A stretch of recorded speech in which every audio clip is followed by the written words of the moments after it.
मुस्लिम धर्म के एक भाई ने टिप्पणी की है कि अल्लाह कबीर नहीं है, अल्लाह इंसान नहीं हो सकता।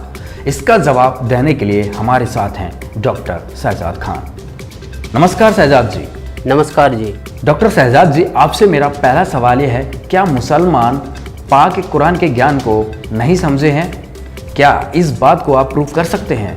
आपने जो सवाल किया है उसे ये साबित आप ये कह रहे हो कि मुसलमान कुरान पाक के ज्ञान को नहीं समझा।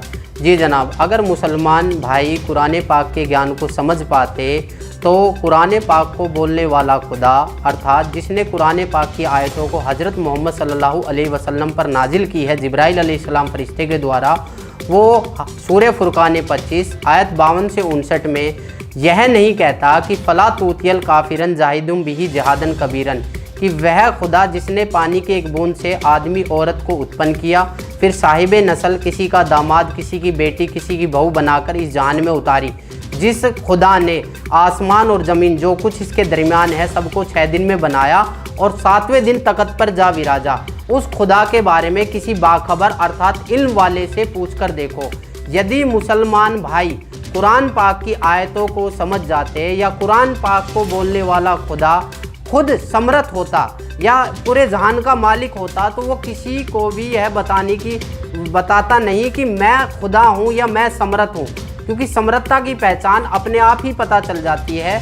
इसलिए हज़रत मोहम्मद सल्लल्लाहु अलैहि वसल्लम के ऊपर नाजिल की हुई किताब जिसका नाम था कुरान पाक, जो हज़रत मोहम्मद सल्लल्लाहु अलैहि वसल्लम पर नाजिल की गई है, उसके सूरह फुरकान 25 आयत से 52 से 59 में जो प्रकरण लिखा है वो बाखबर सतगुरु रामपाल जी महाराज की इस वीडियो से साबित होता है। कृपया करके इस वीडियो को देखें। एक परमात्मा की पूजा करने के लिए हम भी कहते हैं कि एक ही परमात्मा की इबादत पूजा करनी चाहिए, दूसरे की नहीं। और पवित्र मुसलमान धर्म के श्रद्धालु भी यही मानते हैं कि एक अल्लाह जो समर्थ है उसकी इबादत करनी चाहिए, उसकी अतिरिक्त जो इबादत करता है वो मुसलमान नहीं, यानी वो पवित्र आत्मा नहीं, वो मोक्ष प्राप्ति नहीं कर सकता। और हम भी यही मानते। अब देखते हैं ये मुसलमान भाई जिस अल्लाह को पूज रहे हैं वो अल्लाह ताला है भी कि नहीं, इसी कुरान मजीद से या कुरान शरीफ से। अब देखिएगा, अब ये कुरान शरीफ उठा ली हमने, बात वही है, अंतर कोई नहीं इनमें। अब पवित्र कुरान शरीफ दिखाएंगे आपको।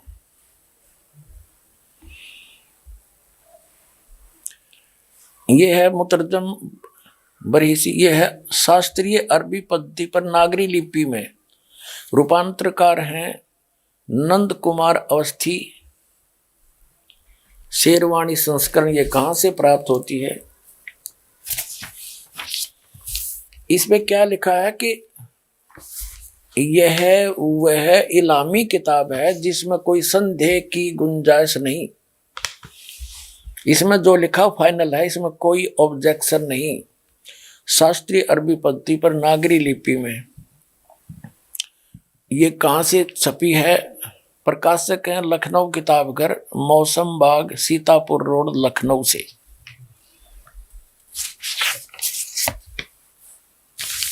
यहां देखिएगा, ये 17वां संस्करण है 2008 ईस्वी में, और पृष्ठ संख्या है 1024।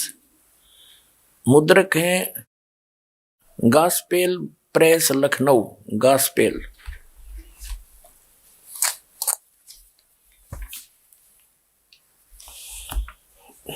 यहां देखिएगा, यह है सूरत फुरकान। सूरत ये है कुरान शरीफ ये है सूरत फुरकान 25 और इसके पृष्ठ नंबर 604 पर हम नीचे से पढ़ेंगे 52 नंबर आयत से।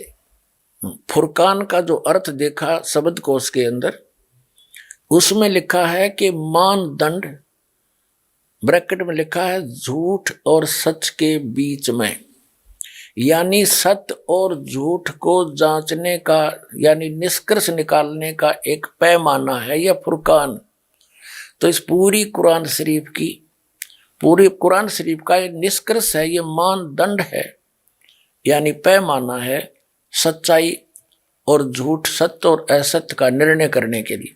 तो इसमें पढ़ते हैं हम क्या लिखा है, देखिएगा। ये है सूरत फुरकानी 25 और 604 पृष्ठ पे इस प्रकाशन के हम पढ़ेंगे नीचे से। ये 51वीं आयत समाप्त हुई, 52वीं प्रारंभ होती है। फला तुतियल काफिरन व जाहिदुम बिही जिहादन कबीरन। ये स्पष्ट लिखा कबीरन, कबीर कहो, कबीरा कहो, कबीरन कहो। इसका और निर्णय करते हैं, ये पवित्र कुरान मजीद से क्लियर होगा। अब पवित्र कुरान मजीद दिखाते हैं आपको। ये यहां से छपी है।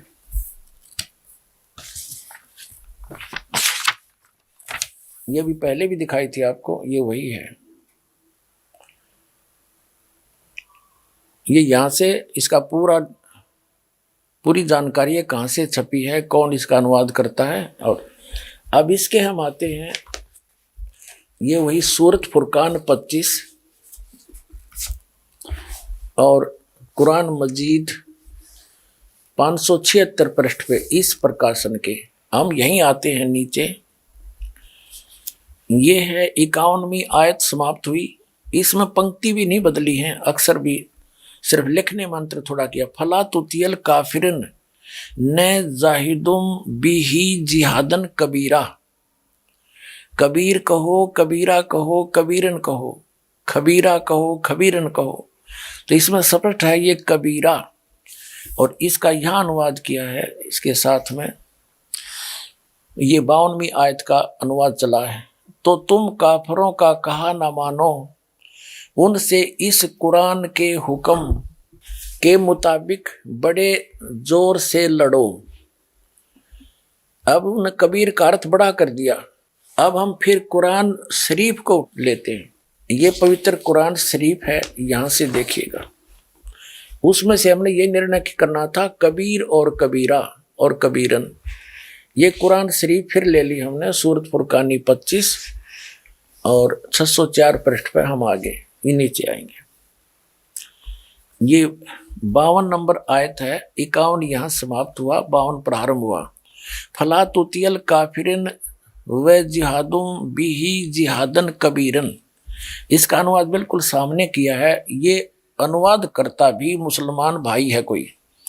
तो ए पैगंबर, ये कुरान शरीफ का ज्ञान दाता बोल रहा है। तो ए पैगंबर, तुम काफिरों का कहा न मानना और इस कुरान की दलीलों से उनका सामना बड़े जोर से करो। अब देखो, जिहाद का अर्थ लड़ाई नहीं है, ये अनुवाद बिल्कुल सही किया इसने। उनका सामना करो, बड़े जोर के साथ संघर्ष करो, उनकी बातों में मत आना। अब इसका कहने का तात्पर्य ये है इस कुरान शरीफ की इस आयत का कि कुरान शरीफ का ज्ञान दाता हजरत मोहम्मद जी को संदेश भेज रहा है जिब्रील देवता के माध्यम से या कोई अन्य तरीके से एज इट इज। वो कह रहा है कि इन काफिरों की बातों में मत आना। ये काफिर तो अल्लाह के अतिरिक्त ऐसों की पूजा करते हैं जो उनको ना हानि कर सकते हैं ना लाभ दे सकते हैं, और वो ना मानने कि ये उस कबीर नामक अल्लाह यानी बड़े भगवान, ये बड़ा कहते हैं, हम बड़ा ही मानकर चलते हैं आज, उस बड़े भगवान की यानी पूर्ण परमात्मा की भक्ति ये काफिर नहीं करते। आप इनकी बातों में मत आना। सीधी सी बात है, ये आपकी नहीं माने तो आप उनकी बातों में आकर उनके साथ ना हो जाना, उसके लिए संघर्ष करना, चाहे कितना कष्ट उठाना पड़ो। तो वही हजरत मोहम्मद जी ने किया है, इसका अर्थ ये। अब हम देखते हैं अब क्या बताया है, देखिएगा। तो ए पैगंबर, तुम काफिरों का कहा न मानना और इस कुरान की दलीलों से उनका सामना बड़े जोर से करो। ये बिल्कुल सही, इन्होंने कबीर का अर्थ बड़ा कर दिया, ठीक है। कुरान शरीफ का ज्ञान दाता ये भी स्पष्ट कर रहा है कि ये कबीर जो अल्लाह है, अल्लाह कबीर है, ये वही है जिसने 6 दिन में सृष्टि रची और 7वें दिन तख्त पर जा बैठा, जा विराजा। इससे ये सिद्ध होगा आपके समक्ष कि कुरान शरीफ का ज्ञान दाता अपने से अन्य कोई बड़े परमात्मा की महिमा सुना रहा है हजरत मोहम्मद को। इससे यह सिद्ध हो जाएगा कि कुरान शरीफ का ज्ञान दाता अल्लाह अकबर नहीं है। अब देखना, अब हम 607 पृष्ठ पर पढ़ रहे हैं, सूरत फुरकान 25 आयत नंबर 52 हमने पहले पढ़ ली, अब 53 पढ़ते हैं। और वही है जिसने 2 दरियाओं को मिला चलाया, एक का पानी मीठा प्यास बुझाने वाला और एक का खारी कड़वा, और दोनों में एक आड़ और मजबूत रोक बना दी। 53 पढ़ लिया, अब 54 पढ़ेंगे। और वही है जिसने पानी की बूंद से आदमी को पैदा किया, फिर उसको साहिबे नसीब यानी किसी का बेटा या बेटी और ससुराल वाला यानी किसी का दामाद बहू बनाया। और तुम्हारा परवरदिगार हर चीज करने पर शक्तिमान है। और अब 55 आयत पढ़ेंगे। और काफिर अल्लाह के सिवा ऐसों को पूजते हैं जो न उनको नफा पहुंचा सकते हैं और न उनको नुकसान पहुंचा सकते हैं। और काफिर तो अपने परवरदिगार से पीठ दिए हुए हैं, मुंह मोड़े हैं। और ए पैगंबर, हमने तुमको खुशखबरी सुनाने, सिर्फ अजाब से डराने के लिए भेजा है। इन लोगों से कहो कि मैं तुमसे इस अल्लाह के हुक्म पर कुछ मजदूरी नहीं मांगता। हाँ, जो चाहे अपने परवरदिगार तक पहुंचने की राह इख्तियार कर ले। और ए पैगंबर, उस जिंदा पर भरोसा रखो। ये चैतन्य अर्थ गलत किया है। इसका वास्तविकता क्या है कि पूर्ण परमात्मा अल्लाह अकबर जिंदा महात्मा का रूप बनाकर आए थे और हजरत मोहम्मद जी को मिले थे। यहाँ वो स्पष्ट कह रहे हैं कि उस जिंदा पर भरोसा रख जो तुझे जिंदा महात्मा के रूप में आकर मिले थे और ऊपर लेकर गए थे, फिर वापस छोड़ा था। 2 प्रकार से ऊपर गए थे हजरत मोहम्मद, एक प्रकार का मुसलमान भाइयों को ज्ञान नहीं। अब यही पढ़ते हैं, पहले इससे कंसेप्ट क्लियर करते हैं। और उस जिंदा पर अब हम 58वीं आयत पढ़ रहे हैं, 57वीं पढ़ ली। ए पैगंबर, उस जिंदा पर भरोसा रखो जो कभी मरने वाला नहीं है, अर्थात वो अविनाशी है। और तारीफ के साथ उसकी पाकी बयान करते रहो और अपने बंदों के गुनाहों से वह काफी खबरदार है, यानी उनकी सब गुनाहों को माफ कर सकता है, वो समर्थ है। अब 59वीं आयत है, ये 58वीं समाप्त हुई। और जिसने आसमान और जमीन और जो कुछ उनके बीच में है सबको 6 दिन में पैदा किया और फिर तख्त पर जा बिराजा, वह अल्लाह बड़ा। ओह, इन्होंने कबीर का अर्थ बड़ा कर दिया। वो अल्लाह बड़ा, वो अल्लाह कबीर कह दे, हम कोई बात नहीं, अनुवाद ना करें। वह अल्लाह कबीर रहमान है और उसकी खबर किसी बाखबर इल्म वाले से पूछ देखो। कुरान शरीफ के ज्ञानदाता ने स्पष्ट कर दिया है कि मैं नहीं जानता उस अल्लाह कबीर के बारे में। 6 दिन में सबको 6 दिन में पैदा किया, फिर तख्त पर जा विराजा, हुए अल्लाह कबीर है। हम इसको कबीर बोल देंगे, कोई दिक्कत नहीं। रहमान है और उसकी खबर किसी बाखबर इल्म वाले यानी तत्वदर्शी संत से पूछ देखो। अब इससे क्या सिद्ध हो गया कि कुरान शरीफ का ज्ञान दाता अल्लाह अकबर नहीं है, अल्लाह कबीर नहीं है।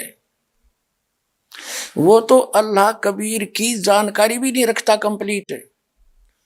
उसके लिए ऑप्शन छोड़ दिया है कि उस अल्लाह कबीर के बारे में, जिसने 6 दिन में सृष्टि रची, 7वें दिन तख्त पर जा विराजा, वो अल्लाह कबीर है, वो बड़ा भगवान है, वो कादिर अल्लाह है, वो पूर्ण परमात्मा है, वो समर्थ परमात्मा है, और एक वही पूजा के योग्य है, अन्य की पूजा नहीं करनी चाहिए। तो उसके विषय में कुरान शरीफ का ज्ञान दाता भी अपरिचित है। तो उसके विषय में जब वो खुद अपरिचित है तो उसकी भक्ति विधि उसके पास होगी कहाँ से, जो कुरान शरीफ में वो है ही नहीं। ना उस अल्लाह कबीर की जानकारी है और ना उसकी भक्ति विधि का पता है, क्योंकि वो स्पष्ट कर दिया है कि उसके विषय में उसकी जानकारी किसी बाखबर से, उसकी खबर किसी बाखबर से पूछो, अर्थात पूरी कुरान शरीफ के अंदर वो ज्ञान नहीं है उस अल्लाह अकबर का। तो पूरा मुसलमान धर्म अल्लाह अकबर यानी कबीर, उस समर्थ परमात्मा की पूजा ना करके कुरान शरीफ के ज्ञान दाता की पूजा कर रहा है, जो अल्लाह कबीर नहीं है। इतनी सी बात है। इससे ये सिद्ध होता है कि कुरान पाक बोलने वाला खुदा किसी अन्य कादिर कबीर खुदा के विषय में कह रहा है। वह उस अन्य कादिर कबीर खुदा के बारे में खुद भी जानता नहीं है। जब अन्य कादिर कबीर खुदा के बारे में कुरान पाक बोलने वाला खुदा नहीं जानता, तो ये कैसे, इससे ये सिद्ध होता है कि कुरान पाक की आयतों को मुस्लिम भाई नहीं समझ पाए, अर्थात मुसलमान कुरान पाक के ज्ञान को समझ नहीं पाया है। हमारा अगला सवाल है शहजाद जी, क्या कबीर खुदा है? अगर है तो मुस्लिम अभी तक क्यों नहीं जान पाए? नाउज़ुबिल्लाह, अल्लाह रहम करे। देखो, रही बात कुरान पाक से कबीर खुदा साबित करने की, तो कबीर परमात्मा सुब्हानहू तआला का जो ज्ञान है, कबीर खुदा सुब्हानहू तआला का जो ज्ञान है, वह कुरान पाक के अंदर नहीं है। क्योंकि कुरान पाक के अंदर यदि कबीर खुदा का ज्ञान होता तो कुरान पाक की आयतों को समझने में आसानी होती। कबीर खुदा का जो ज्ञान है वह बाखबर सतगुरु रामपाल जी महाराज के द्वारा लिखित पुस्तक मुसलमान नहीं समझे कुरान की आयतों का तर्जुमा जो बाखबर सतगुरु रामपाल जी महाराज ने कर रखा है, उस किताब से यह साबित होता है कि कबीर ही खुदा है। उसके अंदर यह बताया गया है कि कबीर खुदा यानी कि अल्लाह ताला पृथ्वी पर आता भी है या नहीं आता, अगर आता है तो किस हालात में मिलता है, कैसे मिलेगा। सूरे काफ कुरान पाक की एक आयत है जिसका नाम है सूरे काफ 18 आयत नंबर 60 से 82 में यह साबित किया है कि हज़रत मूसा अलैहिस्सलाम को कुरान पाक बोलने वाले खुदा ने बोला है कि ए हज़रत मूसा अलैहिस्सलाम, आपसे पहले नबियों पे मैंने किताब ज़बूर व इंजिल किताब नाजिल की है और आपके ऊपर मैंने तौरेत किताब नाजिल की है। और जो अल खिज्र, जो कि हज़रत मूसा अलैहिस्सलाम को अल खिज्र के रूप में वह कबीर खुदा मिले थे, उसका ज्ञान तेरी तौरेत किताब के ज्ञान से भी उत्तम है। इससे ये साबित होता है कि हज़रत मूसा अलैहिस्सलाम को भी अल खिज्र के रूप में वह कबीर खुदा इस जहान में मुलाकात करी थी और वह कबीर खुदा बाखबर सतगुरु रामपाल जी महाराज के रूप में इस जहान में आए हुए हैं और अपनी खुद की वाणी खुद ही बताते हैं, इसलिए उसका नाम खुदा होता है।